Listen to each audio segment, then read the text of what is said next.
please take your seats so we can get started again? Thank you so much.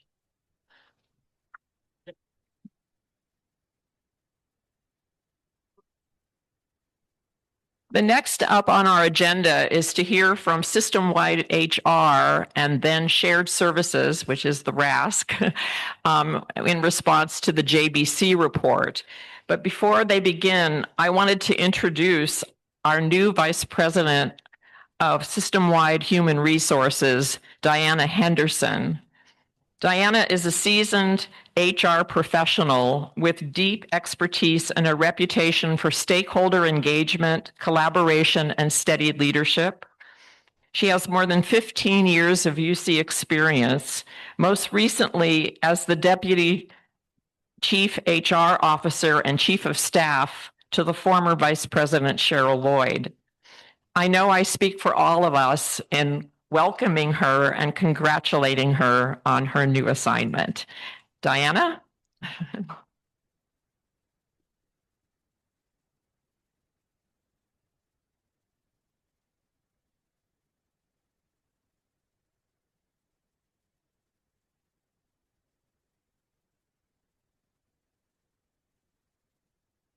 Hello, and thank you for being here today. It's a pleasure to be in front of this group. I want to acknowledge the important role that both organizations, CUCRA and CUCEA, actually play and are essential to the work that we are currently doing across the system as it relates to the retirees and staff.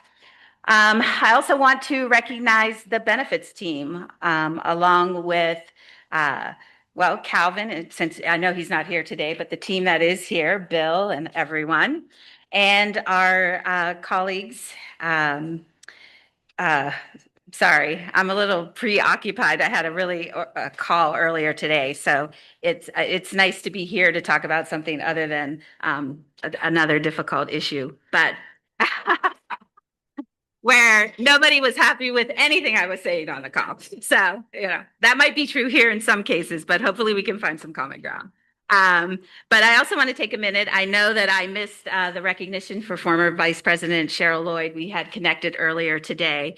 And so it's nice that you were able to do that. And I know that she's truly appreciated, and I miss her partnership. Basically, at this point, I know we were going to talk about some issues that were raised in the JBC, which we've gone over an overview of that already. And what I would just highlight is that we actually have a shared goal in making this a productive and effective forum. And to support that, I think it helps to keep our discussions focused, constructive, and grounded in broader issues. And the value of this group comes from bringing forward informed perspectives in a way that reflects the communities that you actually represent across the system. I think we also aim to keep our communication coordinated and transparent, working through the established channels so information is shared consistently and the group has a common understanding. I think that helps ensure alignment and clarity as issues move forward and helps avoid some of the fragmentation that can occur when information is conveyed. I would say at this time, from our side, we're definitely committed to listening. All the input is considered thoughtfully, and we will also work to provide clarity on how decisions are made and how feedback is taken into account. Ultimately, our goal is to be useful, focused, and effective, and continue the partnership that's been developed, which I have to say is very valued for us. It helps us figure out what we're doing right, what we need to work on, and where we need to go. And we appreciate the suggestions and the thoughtful things that you put into the report, as into our daily interactions about ideas of how we can make it a better experience for everyone, including the retirees. So with that, I will sort of pause, and I'm going to ask Heather McHugh, who is the director of the Benefits Administration team, to come up and give an overview and/or update on the RFP with the Medicare Advantage and the return to active duty. So thank you very much, and I look forward to talking more with you guys.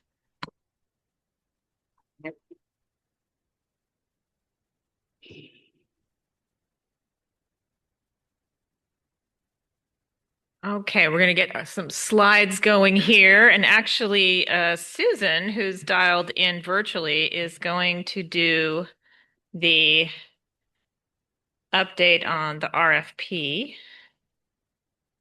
And then we'll circle back around on some of the JBC report responses, both from the benefits team and then from the shared services team.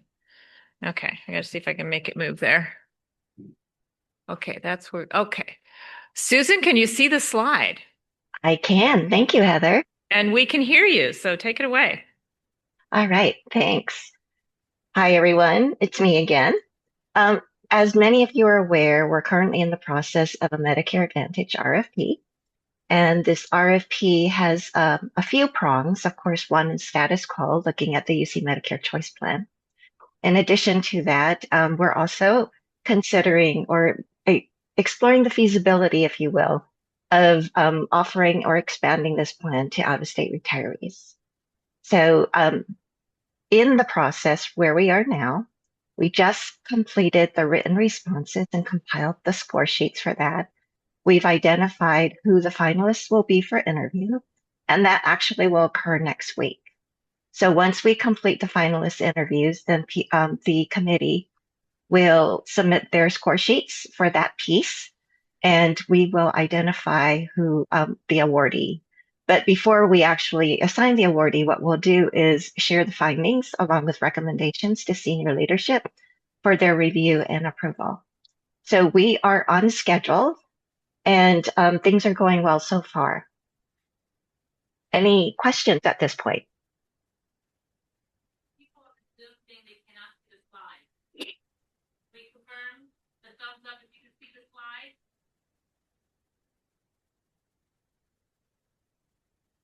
I heard background noise, but I couldn't tell if that was a question.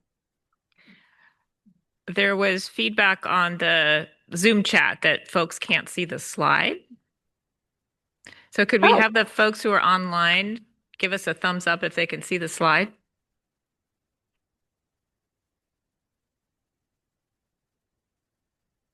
Okay. All right, we're seeing some thumbs.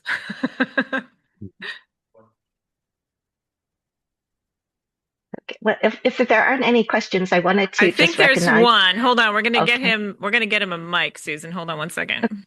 Sure. Hey, Well, Susan. while you're waiting, yes, go ahead.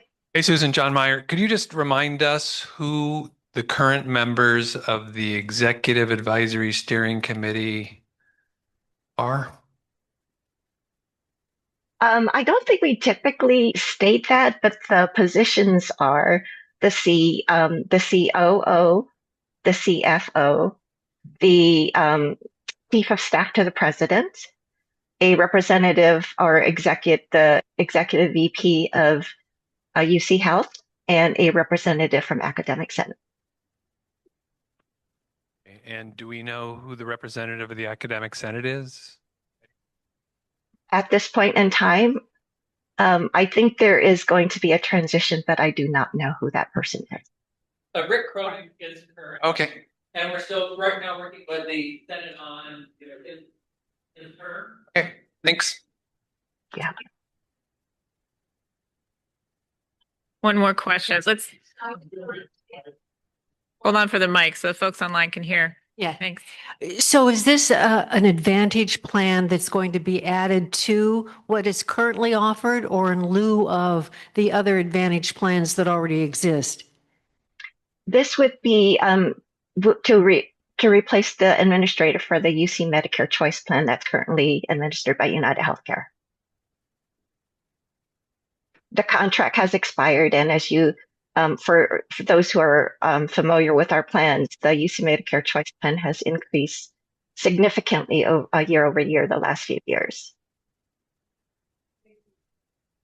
Quick question, what does go live on January 1st, 2027 mean? What it means is if we have an awardee, that person will be implementing the remainder of this year, and it should be going live effective 1/1/27. So if, for example, we identify a new vendor or supplier, that supplier would become effective 1/1/27.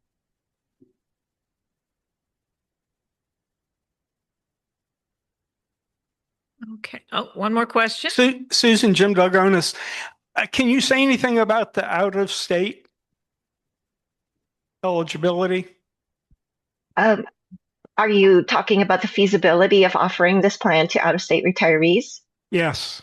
Um, and the short answer is no, because this RFP, it remains live and in progress. It's all confidential at this point.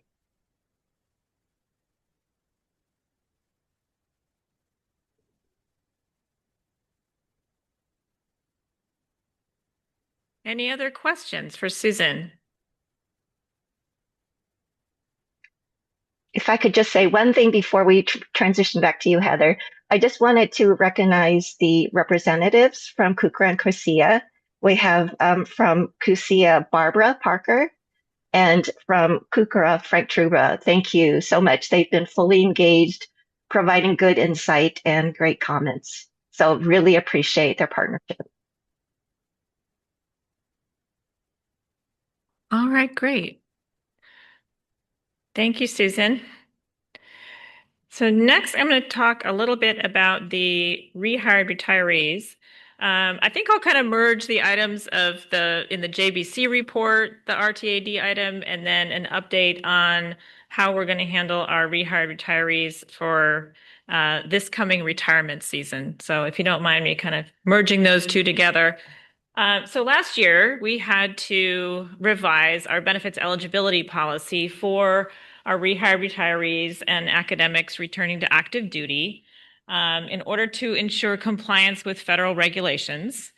The changes were not easy. They're very complex. It's very difficult to understand, how these changes affect someone when they return to work or return to when they're recalled academics. And a lack of understanding can have pretty serious consequences of loss of your retiree medical insurance if you don't understand what could happen as you go into this. So I'm going to share more about our communications plan that we're going to roll out this year in a couple of slides here. But first, I want to say that, we have heard the feedback both in the JBC report and from various other sources, other retiree groups and retirees themselves. And all of the partners working on this, whether it's RASC, UC Path, our benefits team, UCOP, we're all committed to resolving these issues as they come up. Relative to the number of rehired retirees that we have, the number of issues have been pretty small, but we know that anytime there's an issue with any individual, it's very stressful and inconvenient for them to have to figure out how to solve that. And so we've heard the feedback. We want to make this as smooth an experience as we possibly can for our recalled academics and rehired retirees. So in response to that and the request in the JBC report, Shared Services is creating a task force that Benefits will also be participating in to really look at that workflow and how well it's working and what we can do to smooth that experience and help resolve as quickly as possible any issues that do come up to best support those rehired retirees and recalled academics. I don't know if we have Calvin on the line or anyone else from Shared Services, if there's anything else you want to add to that part about creating that work group. I didn't see Calvin up there, but okay. I wanted to also give you some data on our rehired retirees and recalled academics. So from our last retirement season, so July through September of last year, we had about a little over 200 people who became eligible for faculty staff benefits upon their rehire. Also in that period, a few more, about 274 who were recalled and did not become eligible for faculty staff benefits or have to make any changes to their retiree health benefits. And then since that time, so kind of the interim period between the retirement seasons, There have been a little over 1,400 total appointments of rehired retirees and recalled academics, most of those being extensions of existing appointments. New ones that became eligible for faculty staff benefits were 119. During that time, the outreach to the RAS for those one-on-one appointments were pretty low, only about 18 related to rehired retirees. And our attendees at our live webinars have been pretty low. We took a little hiatus January and February on those monthly live webinars, and now we've picked them up again. We'll be doing them monthly starting last month. But you can see the numbers are pretty low. We are sending out an email to all prospective retirees tomorrow. So I'm hoping that our live webinar, which will be the second Friday of May, will have some more attendees. So let me talk about the communication plan. Actually, I'm going to jump to the next slide and then I'll come back to that one. So last year we did a pretty broad communication plan to using every avenue that we could think of to get the word out about our policy change. So we had emails to all the new retirees. We had articles in the staff newsletter, UC Network, in the retiree newsletter, New Dimensions, just in case there's a retiree out there who are already retired who plan to come back. We have dedicated pages on UCNet, very detailed FAQs, links to recordings of the webinars, et cetera. Right. And also we have live opportunities for education. The monthly rehired retiree benefits eligibility webinar that I just mentioned, there's a member of my team who presents that live second Friday of every month, goes through all the policy changes and how it will affect people. It's a great resource. Encourage everyone to jump on that or recommend to your fellows to do that if they plan to come back to work. RASC has weekly Medicare office hours and a monthly retirement webinar. We heard Cheryl say that the retirement counselors are asking that question, are you planning to come back to work, so that they can direct people to these resources. And we have one-on-one meetings available from the insurance liaisons within RASC as well. As Joel mentioned, one of the really big challenges of this whole thing is how do the people who are out in the departments who are doing these appointments, the hiring managers, how do they know about these implications and what to tell the retirees that they are rehiring? There's an administrative training that UC RAF created last year, which is great. It's a really great training. Tells everything that a hiring manager needs to know, and it tells the person in their department who's the UC Path transactor, who's actually entering that appointment into UC Path, how to do it correctly so there's no downstream implications. Getting the word out about that training has been challenging. We did send emails to the 1,700 UC Path transactors across the system, but we know that some departments, they're only doing one of these a year, one of these every couple years. And so it's not going to be in the forefront of their mind that this could be an issue that they need to pay attention to. So we are partnering with, and here I'll go back to the previous slide.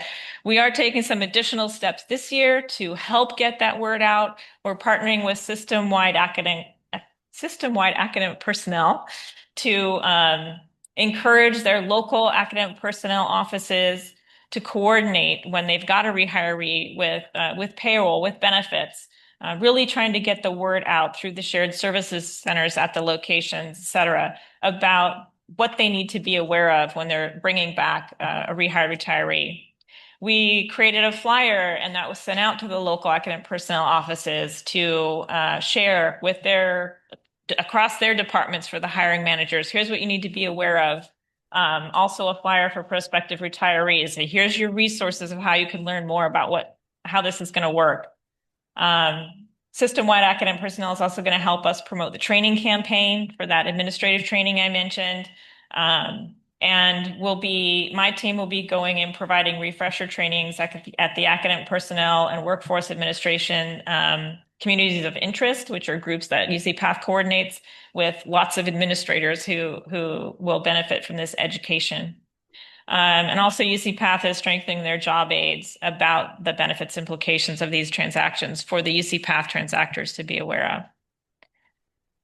And if there's any other avenues that people can think of how we can get the word out about this, I'm all ears because we want to make sure that this people are aware of this and how it's going to work or what they need to know if they're bringing back a retiree. I think that was the slides. Actually, I'll go back. I've got one more slide in here. There was a question that came up in the JBC report. I'll just do this one and then I'll turn it over to my colleagues in shared services to talk about the other items in the JBC report. There was an item in the JBC report about Joel mentioned it earlier, about the without salary appointments. And there were kind of several questions that fell into that bucket. One had to do with workers' compensation eligibility and employment liability, and how are people without salary appointments protected? That question we have sent to the workers' comp folks in risk services, because that's really their area of expertise, not my area of expertise within benefits. There was another question about support services for Emeriti. When did they get an email account? Do they have to have an Emeriti WS appointment to get an email account or to get support with that? I've sent that to system-wide academic personnel. And then there was one question in there that does pertain to benefits that I will answer, which is, are retirees with a without salary appointment eligible for disability insurance? And if a retiree is rehired into a 0% FTE appointment and they have no pay, and they are determined under our new policy to be eligible for faculty staff benefits, they would not be eligible for the disability plans. That's the voluntary short-term and long-term disability plans if they have a no salary appointment, because those plans are designed to replace lost income due to disability, and there is no income to replace in that situation. So that's the answer to that question. Any questions for me about anything I've said? Yes.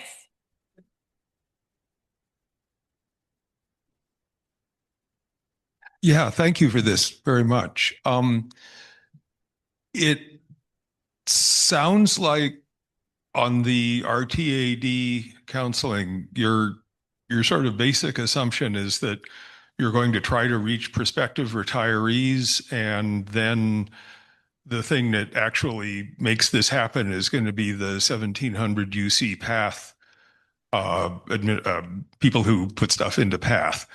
And have you thought at all about some structure where you wouldn't have to guarantee that all 1700 of those people were educated, but that somehow they were automatically directed to, a smaller number of people who actually do understand all the rules for it?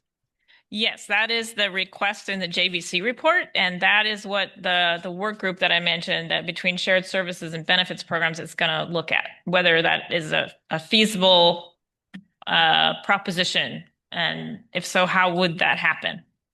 And if not feasible, how would we work otherwise around that? Thank you. Good.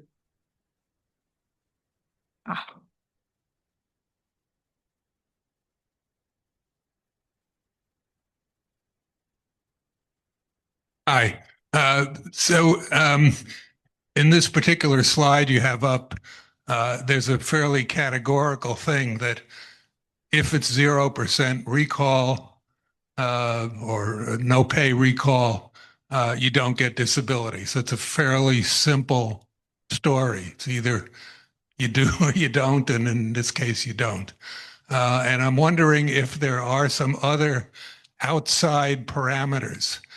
When this issue first came up, what was happening, at least on this campus, UCLA, was people were being recalled 1 month after they had retired. And we were told, no, it can't be that. It's got to be 6 months. And so I'm just wondering if do you have a simple rule, like if you're not planning to come back within 6 months, you don't have to worry about all this?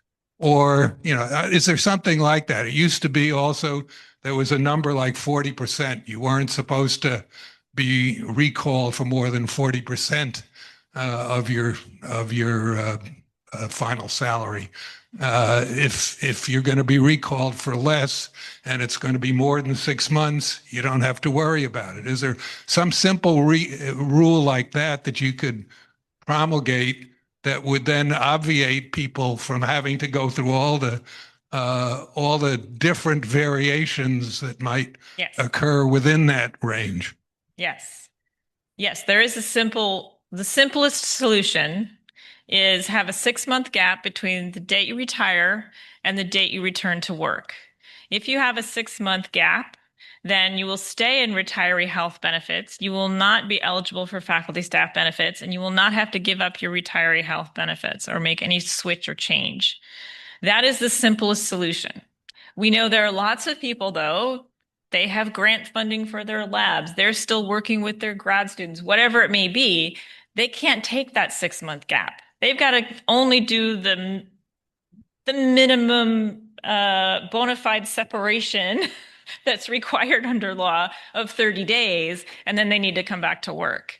And for those people, that is who the policy applies to, where if you meet the eligibility criteria, which can apply even if you're less than 43% appointment, if you meet the eligibility criteria for the faculty staff benefits, you will need to come back. Your retiree health will be suspended. You will need to come back into faculty staff benefits. Joel, question.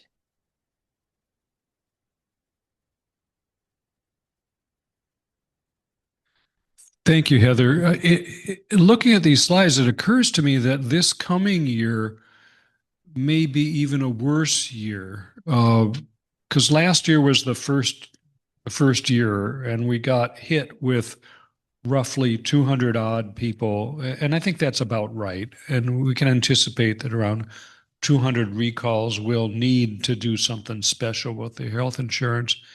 And if I recall, after a year, they're told that they need to do something special with their health insurance again. They need to then convert to Medicare, whether it's 1 year or 18 months, or at some point, we're going to get confronted by both the newly recalled people who need to do something special, as well as the existing recalled people who've been doing something special and then need to go back to Medicare. Are we prepared for that? Yes. Yeah. So most rehired retirees, if they continue to be appointed less than 43% time, they will become eligible to go back to retiree health after a certain amount of time. That time can vary depending on when that person was appointed and what their status was when they were first appointed, but it's typically going to be around 18 months. So we are going to see, beginning of 2027, a group of people who will lose their eligibility for faculty staff benefits. And I mean, I could give you the long explanation of how that happens, but basically it's an Affordable Care Act requirement. We measure people, how many hours they've worked. If they haven't worked a certain number of hours in a year, they lose their faculty staff benefits eligibility. That's what will apply to many of these rehired retirees. And then they will be contacted they will receive post mail and email saying, you are now losing your faculty staff benefits eligibility. Here's what you need to do. And we already have detailed instructions and handouts that we will be sending to those people to tell them exactly what to do. They have to, get back into their retiree health. And if they've suspended Medicare, there's detailed instructions on how to unsuspend their Medicare. If they are Medicare eligible. So yes, we have all that. That process is in place. All the materials exist already, and we're waiting for that first group. We did have a few this year after the measurement period at the beginning of this year, but most of them will be next year. Any other questions for me? All right, then I will turn it over to my colleagues in shared services. Thank you.